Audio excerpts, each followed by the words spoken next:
사무엘상 30장 1절에서 6절까지 말씀. 다윗과 그의 사람들이 사흘 만에 시글락에 이른 때에 아말렉 사람들이 이미 네겝과 시글락을 침노하였는데 그들이 시글락을 쳐서 불사르고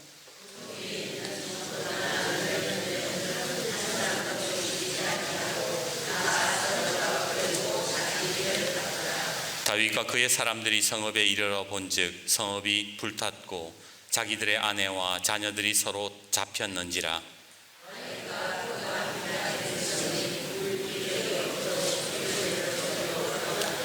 다윗의 두 아내 이스라엘 여인 아히노암과 갈멜 사람 나발의 아내였던 아비가일도 사로잡혔더라. 백성들이 자녀들 때문에 마음이 슬퍼서 다윗을 돌로 치자 하니 다윗이 크게 다급하였으나 그의 하나님 여호와를 힘입고 용기를 얻었더라. 아멘. 언젠가 시골에서 소를 키우시던 분이 재밌는 이야기를 하나 해주셨어요. 그분이 뭐라고 얘기하시는가? 소 키우는 집에서 불이 나면 제일 힘든 게 뭔지 아세요? 바로 외양간에서 소를 끌어내는 겁니다. 그런 이야기를 하시는 거예요. 보통 집에 불이 나면 소가 바로 뛰쳐나올 것 같은데 소가 외양간에서 안 나온다는 거예요. 왜냐하면 집이 불타고 사람들이 불 끈다고 이리저리 소란을 피우니까 겁이 나서 소가 꼼짝을 안 한다는 거예요.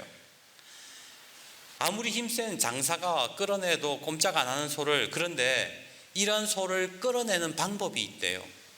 그게 뭐냐면 소가 보는 앞에서 여물통을 발로 차가지고 확 엎어버리는 거래요. 다른 데로 치워버리는 거래요. 그러면 신기하게도 소가 외양간에서 나온대요. 그분 말로는 소가 더 이상 이곳에는 먹을 게 없구나, 이제는 소망이 없구나, 그러면서 그렇게 소가 생각한다라는 거예요. 여기 소 키우시는 분도 소 키우셨던 분들도 계신 것 같은데 맞나요? 여물통 차면 소가 나오는가요? 소 많이 키워본 분이 그렇게 얘기를 하니까 그런가 보다 그렇게 생각을 했습니다. 근데 생각해 보면요, 때때로 하나님께서 우리의 여물통을 엎으실 때가 있더라는 거예요. 이상기후로 농사를 망치고 건강하던 몸에 이상이 생기고 잘 되던 일이 어그러질 때에 우리는 하나님께 실망을 할 때가 있습니다. 하지만 어쩌면 하나님께서 지옥불에서 나를 건지기 위해서 그렇게 여물통을 차신 것은 아닐까라는 생각을 했던 것이지요. 야고보서 1장 6절은 이렇게 말씀합니다. 오직 믿음으로 구하고 조금도 의심하지 말라. 하나님의 방식, 하나님의 방법, 하나님의 일하시는 것을 의심하지 말라는 거예요. 의심하지 말고 오직 믿음으로 구하라. 성경은 그렇게 말씀하시더라는 겁니다. 그래서 내가 원하는 대로 되지 않을 때에, 내 삶의 여물통이 넘어졌을 때에 하나님의 선한 뜻을 의심하지 않고 오직 믿음으로 구할 수 있는 저와 여러분이 되기를 주님의 이름으로 축복합니다. 옆에 분과 인사합시다. 조금도 의심하지 마십시오. 한 번 더 인사합시다. 오직 믿음으로 구하시기 바랍니다. 오늘 우리가 만나는 사람은 다윗입니다. 그는 현재 이스라엘 왕이었던 사울에게 쫓겨서 도망자 신세가 되어서 자신의 처지와 비슷한 사람들과 함께 작은 세력을 이루며 살고 있었습니다. 그런데 문제는 다윗이 거주하고 있던 지역이 이스라엘이 아니었다는 거예요. 블레셋 지역이었습니다. 사실 블레셋이 어떤 곳입니까? 이스라엘과 철천지 원수 사이입니다. 블레셋이 얼마나 이스라엘을 괴롭혔는데요. 그런데 하도 다윗을 죽이겠다고 쫓아다니니까, 설쳐대니까 차라리 적국 블레셋이 낫다 그래가지고 이스라엘에 못 있고 블레셋으로 넘어갔던 거예요. 그리고 거기에서 자신의 처지와 비슷한 사람들과 모여서 그렇게 살고 있었던 겁니다. 그런데 사실 그 적국 블레셋에서 다윗이 산다는 것은 가시방석에 앉은 것과 다름이 없었어요. 그런데 또 마찬가지로 블레셋이라고 그렇게 다윗을 좋아했던 것도 아닙니다. 블레셋도 불편하기 마찬가지였어요. 얼마 전까지만 해도 이스라엘의 승리를 이끌었던 사람이 다윗이잖아요. 적국 수장이에요. 최고의 장수예요. 그 유명한 골리앗을 죽였던 사람이 다윗이잖아요. 그런 인간이 지금 망명을 해가지고 자기네 땅에 지금 살고 있으니까 이게 불안한 거예요. 저 인간이 도대체 뭐 때문에 블레셋에 넘어왔는가 의도를 알 수 없었던 겁니다. 그러던 차이에 블레셋 왕이었던 아기스가 이스라엘이랑 전쟁 한번 벌이겠다 그러는 거예요. 야, 이제 다시 우리 전열 가다듬고 이스라엘 한번 쳐들어가자. 그러면서 아기스가 뭐라고 했냐면 다윗 보고 오라 했던 거예요. 너 어차피 블레셋으로 망명했으니까 이제 블레셋 사람 아니야? 이스라엘 치러 가야지. 도와줘. 솔직히 다윗이 블레셋으로 망명한 이유는 목숨을 부지하기 위함이었지 자신의 조국을 공격하기 위해서가 아니었잖아요. 분명 전쟁터에 끌려나가면 다윗의 절친이었던 요나단도 만나게 될 거고요. 그의 형제들 또한 나오게 될 텐데 어떻게 그 형제들과 칼부림을 한단 말입니까? 한때 동고동락했던 이스라엘 군사들에게 도무지 볼 면목이 서지 않았던 겁니다. 그렇다고 나는 전쟁터 안 나갑니다 그러면 블레셋이 가만히 놔두겠습니까? 다윗의 입장에서는 죽을 맛이었던 거예요. 이러지도 저러지도 못하고 있는 상황에서 블레셋의 신하들이 반대를 하기 시작합니다. 왕이시여, 저 다윗이 저 인간이 어떤 인간인 줄 알고 전쟁터에 참가시키는 겁니까? 전쟁터에서 갑자기 배신해가지고 왕에게 칼을 겨누기라고 하면 우리가 어떻게 되겠습니까? 그러니까 왕이 뭐라 그러냐면 내가 몇 년을 지켜봤는데 걔 괜찮던데? 데리고 나가도 되겠던데? 하지만 신하들은 극렬하게 저항하면서 뜻을 굽히지 않았어요. 목에 칼이 들어와도 다윗은 안 된다. 결사 반대를 하는 통에 다행히 다윗은 이스라엘과의 전쟁을 면할 수가 있게 되었던 겁니다. 그렇게 다윗은 전쟁에 참가하지 않게 되었고 다시 그의 거주지로 돌아오게 되었지요. 그런데 그 안도의 한숨도 잠시 집으로 돌아온 다윗은 너무나도 큰 충격에 빠지고 말았던 겁니다. 그것이 바로 오늘 본문의 내용인 거예요. 우리 1절과 2절의 말씀을 한번 보십시오.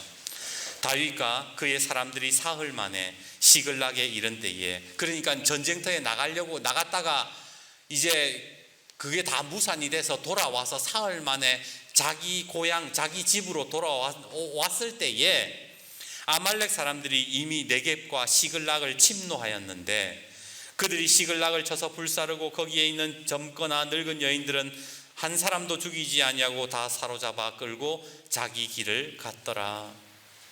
산 넘어 산이라더니 집에 돌아오니까 마을이 완전히 쑥대밭이 돼 있는 거예요.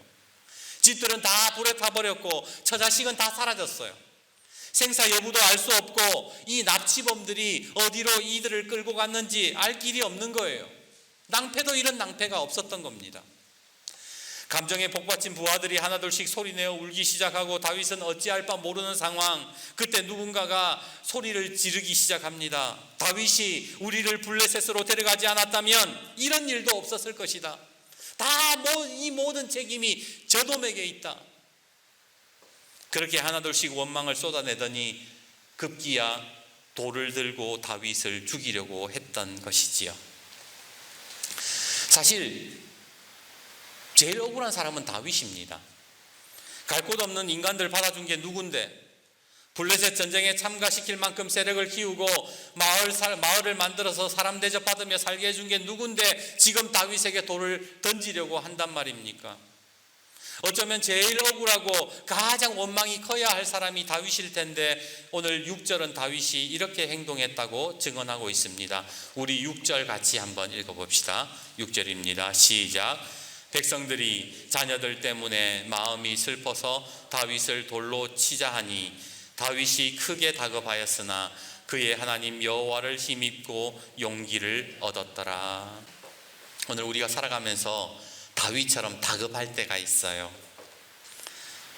농사를 망쳤어요. 내가 원한 게 아니잖아요.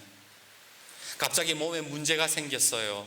전혀 예상하지 못하는 이 큰 일들이 내 인생에 들여닥쳤을 때에, 그리고 주변 사람들까지 나를 이해해 주지 못하고 나를 향해서 손가락질하고 비난할 때에 여러분들은 어떻게 하시겠습니까? 오늘 본문의 다윗처럼 하나님을 힘입어 용기를 얻을 수 있습니까? 그런 믿음이 있으세요? 나는 어떤 상황 속에서도 나는 하나님을 힘입어 용기를 얻고 이 문제를 해결해 나갈 수 있다, 그렇게 자신하실 수 있습니까? 제가 포항에서 부목사로 사역할 때에 교회에서 항존직 선거를 한 적이 있습니다.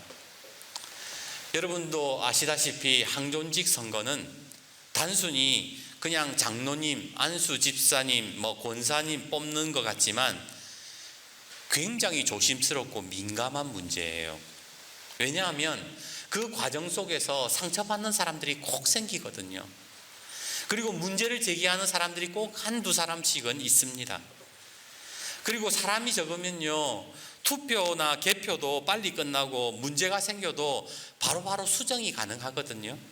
그런데 투표하는 사람이 1000명이 넘어가면 이게 답이 없는 거예요. 시간도 엄청 오래 걸릴 뿐더러 문제가 생기면 어디에서 문제가 생겼는지를 알 수가 없는 거예요.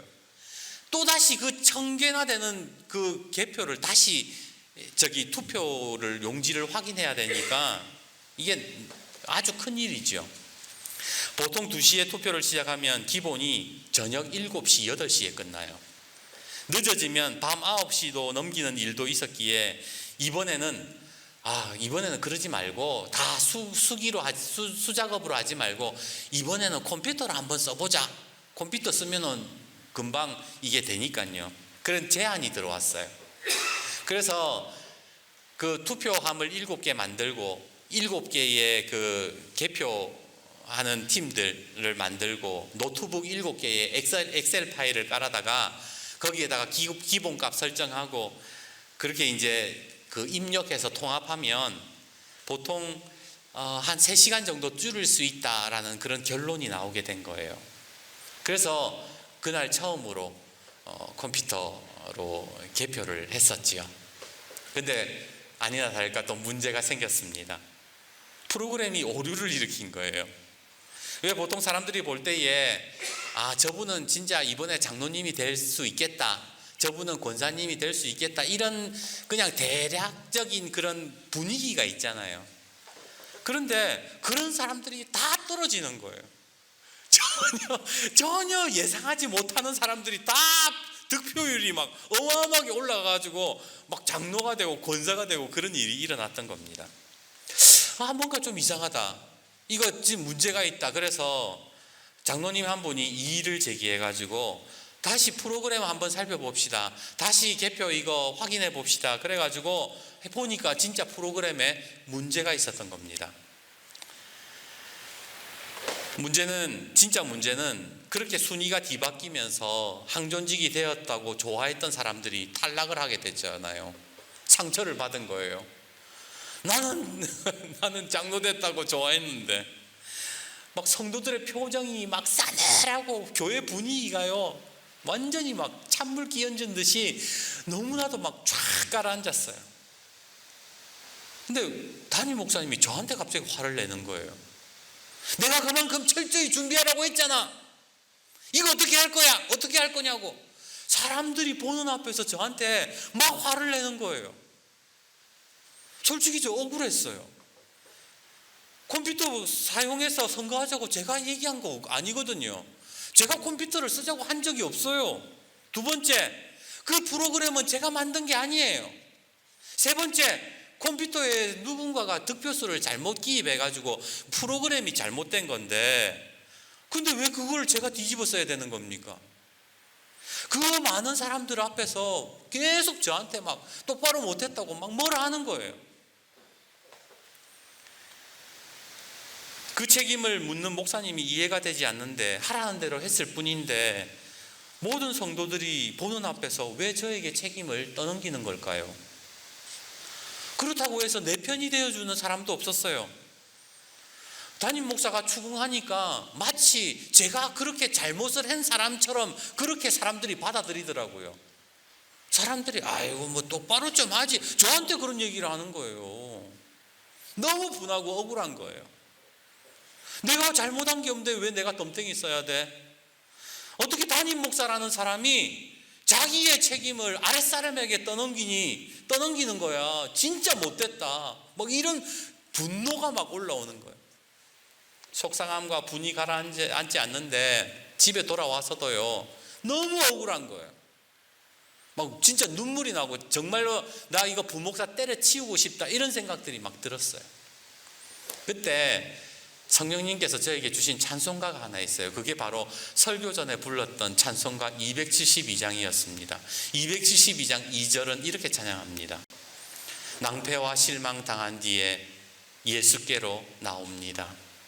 십자가 은혜 받으려고 주께로 갑니다. 슬프던 마음 위로받고 이생의 풍파 잔잔하며 영광의 찬송 부르려고 주께로 갑니다. 낭패와 실망을 당한 뒤에 어디로 간다고요? 예수께로 나간다. 찬송을 부르는데 이런 생각이 들었습니다. 아, 예수님이 내 여물통을 엎으셨구나. 저는요, 진짜 교만한 목사였습니다. 제가 얼마나 교만했냐면요, 담임 목사님보다 제가 잘났다고 생각했어요. 나는 하나님 앞에서 바로 서 있는 목사라고 생각했어요. 저 사람은 골프 치고 돌아다니지만, 저 사람은 제대로 목회 안 하지만 나는 하나님 앞에 바로 서 있는 사람이야. 내가 설교도 더 잘하고 성도들이 저 사람보다 나를 더 좋아하고, 나 정도면 정말 큰 교회 가서 목회할 수 있는 그런 목사야, 그런 그릇된 사람이야. 스스로 그렇게 생각하고 있었다니까요. 그런데 주님이 여물통을 차버리신 거예요. 네가 그렇게 잘났다고? 네가 그렇게 똑똑하다고? 하나님께서 낭패와 실망을 경험하게 하지 않으셨다면 저는 저의 교만함을 몰랐을 겁니다. 우리가 살면서 큰 어려움을 겪게 되면 흔히 낭패봤다 그런 말들을 하잖아요. 낭패당했다 그런 소리 하잖아요. 근데 제가 예전에 낭패라는 설교 속에서 이런 말씀을 드렸습니다. 낭패라는 글자는 한자로 일이 낭자, 일이 패자를 씁니다. 늑대를 일이라고 하잖아요. 둘 다 낭패라는 글자는 둘 다 늑대와 늑대라는 말이에요. 아니 뭐 왜 갑자기 낭패 봤다는 게 이런 글자인가? 늑대 처음에 가다가 늑대 만나는데 또 늑대 만나서 낭패라는 말을 하는가? 아니에요. 중국 설화에 보면 낭이라는 짐승이 있고 패라는 짐승이 있대요. 그런데 제가 그림을 가져왔어요. 이게 중국 설화에서 말하는 낭이라는 전설의 동물입니다. 근데 얘는 앞다리는 있는데 뒷다리가 없어요. 그리고 패라는 이 짐승을 보면 똑같은 일인데 얘는 앞다리는 없고 뒷다리만 있어요. 그러니까 무슨 말이냐면 낭이라는 놈은 뒷다리는 없고 앞다리만 있고, 패라는 놈은 앞다리는 없고 뒷다리만 있는 놈인데, 이 낭이라는 놈은 힘이 세고 힘이 엄청 세지만 머리가 둔하고, 이 패라는 놈은 몸은 좀 비리비리한데 머리가 똑똑하다라는 거예요. 이 두 개가 완벽하지 않다라는 거죠. 그래서 낭패를 봤다라는 말은 어려운 상황에서 되는 게 없다는 거예요. 뭔가 완벽하게 좀 일이 처리되어야 되는데 한 놈은 앞다리만 있고 한 놈은 뒷다리만 있어가지고 일이 되는 게 없다. 그래서 낭패봤다라는 말을 한다라는 겁니다. 그런데 재미있는 사실은 이 낭패라는 글자가 절망을 뜻하는 게 아니에요. 낭패봤다라는 것은 이제 내 인생 끝났다, 내가 완전히 내 인생 쫑났다, 그런 뜻이 아니라는 거예요. 왜 한자에 보면 위기라는 글자가 있잖아요. 위태로울 위자에 기회 기자를 씁니다. 그러니까 위기라는 말은 위태롭지만 기회가 있다, 그게 위기라는 말이에요. 마찬가지로 뒷다리가 없는 낭과 앞다리가 없는 패가 만나면 어려워질 것 같지만 오히려 뭐가 된다? 완전해질 가능성이 있다라는 걸 의미하는 거라는 겁니다. 그래서 낭패봤다 이 말은 뭐예요? 이제 완벽해질 일만 남았다라는 거예요. 가장 밑바닥에 있는 사람은 뭐예요? 이제 올라갈 일만 남았다라고 말하잖아요. 마찬가지로 낭패를 봤다라는 것은 이제 뭐예요? 회복될 일만 남았다라는 여지를 남겨두었다라는 겁니다. 방금 찬송가 272장 2절을 불렀잖아요. 낭패와 실망 당한 뒤에 그것이 끝인 것 같은데 그게 끝이 아니라 예수께로 나갈 수 있는 것, 그것이 그리스도인들의 은혜라는 겁니다. 만약 항존지 선거에서 낭패를 당하지 않았다면, 실망을 경험하지 않았더라면 여전히 교만한 목사로 살았겠지요. 여전히 잘난 사람으로 살았겠지요. 그런데 그런 낭패와 실망을 당해 예수님께로 나갔을 때에 예수님은 저의 실체를 보여주셨고 오히려 주님 앞에 회개할 수 있는 기회를 주셨던 겁니다. 여물통을 찼을 때에, 여물통이 엎어졌을 때에 그 외양간에서 나올 수 있었던 거예요. 오늘 본문은 아니지만 7절은 이렇게 말씀합니다. 다윗이 아히멜렉 아들 제사장 아비아달에게 이르되 원하건대 에봇을 내게로 가져오라. 아비아달이 에봇을 다윗에게로 가져갔다. 다윗이 다급한 상황 순간 속에서 여호와 하나님께 힘을 얻고 뭘 했냐면 에봇을 가져오라 그랬다는 거예요. 그 에봇이 뭐냐? 제사장들이 예배 드릴 때 쓰는 옷입니다. 그 말은 무슨 말이에요? 다윗이 낭패와 실망을 당한 뒤에 뭐 했다는 거예요? 예수님께로 나갔다는 거예요. 하나님께로 나갔다는 거예요. 하나님께 무릎 꿇고 회개하는 자리로 갔다라는 거예요. 전쟁하러 거기에 끌려갔을 때에 하나님 앞에 기도를 했다면, 하나님 지금 이러이러한 상황인데 우리 조국 이스라엘과 지금 전쟁을 해야 되는 상황인데 주님 어떻게 해야 됩니까? 라고 물어볼 수 있었다면 하나님께서 이런 낭패와 실망을 경험케 하지는 않으셨을 겁니다. 하지만 오히려 낭패와 실망을 당한 뒤에 예수님께로 나아갔을 때에 다윗은 그 문제를 해결받을 수가 있었던 겁니다. 이제 말씀을 맺습니다. 성경에 나오는 믿음의 조상들을 여러분 곰곰이 생각해 보세요. 그들은 수많은 낭패와 실망을 경험했습니다. 우리가 잘 아는 요셉, 그의 인생은 한마디로 낭패와 실망이 가득한 인생 아니었습니까? 형들의 시기로 애굽의 노예가 되었고 억울한 누명 쓰고 죄수가 되었잖아요. 사람들이 다 그를 버렸습니다. 하지만 요셉이 당한 낭패와 실망은 그것으로 끝나지 않았습니다. 창세기 39장 3절은 이렇게 말씀합니다. 그의 주인이 여호와께서 그와 함께 하심을 보며 또 여호와께서 그의 범사에 형통하게 하심을 보았더라. 요셉은 낭패와 실망을 경험할 때마다 하나님의 형통하심을 입었다. 성경은 그렇게 증언하고 있어요. 욥은 어떻습니까? 전 재산을 날리고 지독한 피부병이라는 낭패를 당하고 아내는 도망가고 자식이 죽는 실망을 경험했습니다. 그러나 그는 여호와를 힘입어서 이렇게 고백합니다. 욥기 23장 10절. 그러나 내가 가는 길을 그가 아시나니 그가 나를 단련하신 후에는 내가 순금같이 되어 나오리라. 사도행전 28장 31절은 이렇게 말씀합니다. 바울이 하나님 나라를 전파하며 주 예수 그리스도에 관한 모든 것을 담대하게 거침없이 가르치더라. 아무리 핍박과 박해를 받아도 바울은 하나님을 힘입어 복음을 전파했고, 히브리서 11장에 나오는 모든 믿음의 사람들은 세상에서 어떤 낭패와 실망을 경험해도 다시 예수께로 나가면서 그 믿음을 잃어버리지 않았다. 하나님께 힘을 얻었다. 성경은 그렇게 증언하고 있더라는 겁니다. 오늘 여러분들은 어떠세요? 저와 여러분은 어떠세요? 여러분의 삶에 낭패와 실망을 경험하신 적이 있습니까? 아니, 지금 경험하고 계십니까? 하나님이 내 여물통을 엎으실 때에 하나님의 선한 뜻이 있음을 믿으면서 주님을 바라보실 수 있겠습니까? 오늘 설교 후에 부를 찬양 주만 바라볼지라 라는 찬양의 가사가 이렇습니다.